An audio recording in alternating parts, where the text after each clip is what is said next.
तो आपको एक बहुत बड़ी मोटिवेशन की बात बताने वाला हूं, ध्यान से सुनिए, बहुत ही जबरदस्त बात होने वाली है। देखिएगा, अक्सर मित्रों अपन कभी कभी क्या होता है कि हमेशा ईश्वर को कोसते हैं कि यार मेरे साथ ऐसा क्यों हुआ, मेरे नंबर क्यों नहीं आए, परीक्षा मेरे को फिजिक्स समझ में क्यों नहीं आती है, परीक्षा में मेरे नंबर कम क्यों आते हैं, मेरे दोस्त तो बहुत ज्यादा नंबर लाते हैं। एक विद्यार्थी कह रहा रुमाल पास में रखें इतनी भी दर्द भरी नहीं है, इतनी भी दर्द भरी नहीं है। जरा ध्यान से सुनिए, एक समय क्या हुआ मित्रों, ध्यान से समझिएगा और जिंदगी में हमेशा इस बात को देखो, कमेंट करो कि सर बिल्कुल आपकी इस बात को हम अपने अंदर गूढ़ कर रखेंगे, वादा करो मुझसे, तो मैं बात बताऊंगा, नहीं तो नहीं बताऊंगा। पहले वादा करो मुझसे कि सर बिल्कुल हम इन बातों पर अमल करेंगे, हमेशा जीवन में आगे बढ़ेंगे, वादा करो मुझसे। यस।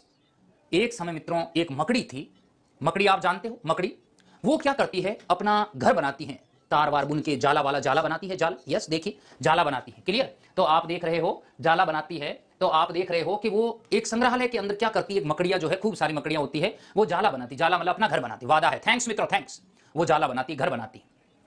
तो संग्रहालय का मतलब है जिसमें पुरानी पेंटिंग वगैरह पड़ी होती है। 2 मिनट लूंगा मित्रों, बहुत मोटिवेशन मिलेगा इस बात से हमें। तो उस संग्रहालय के अंदर बहुत सी पेंटिंग होती है और उस पेंटिंग के पास में क्या होती है, मकड़ी जो है जाला बनाती है, अपना घर बनाती है। परंतु एक समय सरकारी आदेश आता है कि इस संग्रहालय को कहीं और विस्थापित किया जाएगा। मकड़ियां बेचारी बहुत दुखी होती है, रात और दिन भर रोती है कि अरे हमारा घर उजड़ जाएगा, अब हम कहां जाएंगे, अब हम कहां जाएंगे। ऐसे मकड़ियां जो है बेचारी बहुत दुख व्यतीत करती है। पर उनके दुख को कौन सुने, क्यों चावड़ा जी तो फिजिक्स पढ़ाने में मस्त थे, अब उनके दुख को कौन सुने तो सुनिएगा जरा ध्यान से। उसी समय क्या होता है कि धीरे धीरे संग्रहालय से सारी पेंटिंग को हटाया जाता है और मकड़ियों के घर बेचारे उजड़ जाते हैं। परंतु उनमें एक मकड़ी ऐसी थी जो सकारात्मक सोच रही थी। क्या थी वो? ये सोच रही थी कि नहीं, मेरा जो घर है वो नहीं उजड़ेगा, मेरा जो जाला है वो यहीं रहेगा। उसके मन में सकारात्मकता थी कि यस मेरे ऐसा नहीं होगा। तो धीरे धीरे समय बढ़ता है और धीरे धीरे क्या होता है कि जिस मकड़ी ने ऐसा सोचा था, उस मकड़ी का भी क्या होता है, जाला वहां से उठा लिया जाता है। बहुत मित्रों, बहुत मुझे भी थोड़ा रोना आ जाएगा, तो बिल्कुल मैं आपके ये बात कहना चाहूंगा आगे कि उस मकड़ी का भी जाला वहां से हटा लिया जाता है। मकड़ी बेचारी बहुत रोती है, दिन भर रोती है, और 2 दिन रोती है, 2 दिन रोती है और दिन भर बैठी रहती है कि अब ये मेरा घर उजड़ गया, मैं क्या करूं। मकड़ी क्या करती है, अब उसे थोड़ी सी आस लगती है कि अब रोने से तो क्या होगा, मुझे आगे बढ़ना चाहिए। तो वो थोड़ी देर बाद क्या होती है, आगे जाती है और उसे एक पार्क दिखाई देता है। पार्क के एक कोने में बहुत ही सुंदर जो पार्क था, बगीचा था, उसके कोने के अंदर सुंदर सी एक जगह थी। उसे लगा कि मुझे अपना दूसरा जो जाला है वो यहां बुनना चाहिए। अब पार्क को तो कोई विस्थापित करेगा नहीं, ऐसा तो कोई ऑर्डर आएगा नहीं कि यहां से पार्क को हटाकर वहां लगाया जाए। और मकड़ी ने धीरे धीरे अपने प्रयासों से वो जाला बनाया और शानदार उस जाले रूपी मकान के अंदर, घर के अंदर रहने लगी।